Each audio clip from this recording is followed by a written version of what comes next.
सकाळ माध्यम समूहातर्फे आयोजित करण्यात आलेल्या श्री गुरु पादुका दर्शन उत्सवाला आजपासून भव्य प्रारंभ झाला। वरळी येथील NCCI डोम येथे आयोजित या भक्तीचा महाकुंभ सोहळ्याचे उद्घाटन परमपूज्य स्वामी स्वरूपानंद यांच्या हस्ते पार पडले असून प्रख्यात आध्यात्मिक गुरु श्री यांचीही विशेष उपस्थिती लाभली।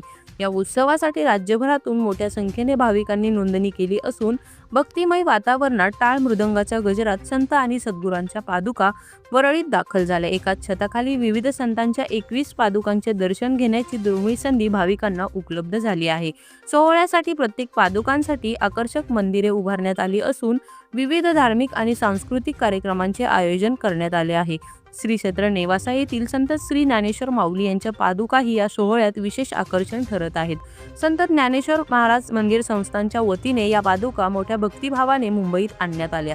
यामध्ये विश्वस्त कैलास भाऊ जाधव, सेवेकरी आशिष कावरे आणि दैनिक सकाळचे प्रतिनिधी मोहन गायकवाड व बन्सी महाराज वारकरी शिक्षण प्रबोधिनी येथील समर्थ जावळे या विद्यार्थ्याचा सहभाग होता। भाविकांसाठी विशेष सुविधा। उत्सवात सहभागी होण्यासाठी कोणतेही शुल्क आकारले जात नसून पूर्व नोंदणी केलेल्या भाविकांसाठी QR कोड स्कॅनिंग व्यवस्था करण्यात आली आहे।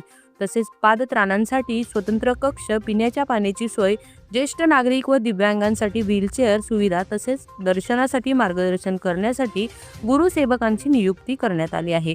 भक्तांच्या उत्स्फूर्त प्रतिसादामुळे भक्तीचा महाकुंभ सध्या भाविकांच्या गर्दीने फुलून गेला असून आगामी दिवसांतही मोठ्या संख्येने भाविक सहभागी होण्याची अपेक्षा व्यक्त करण्यात येत आहे।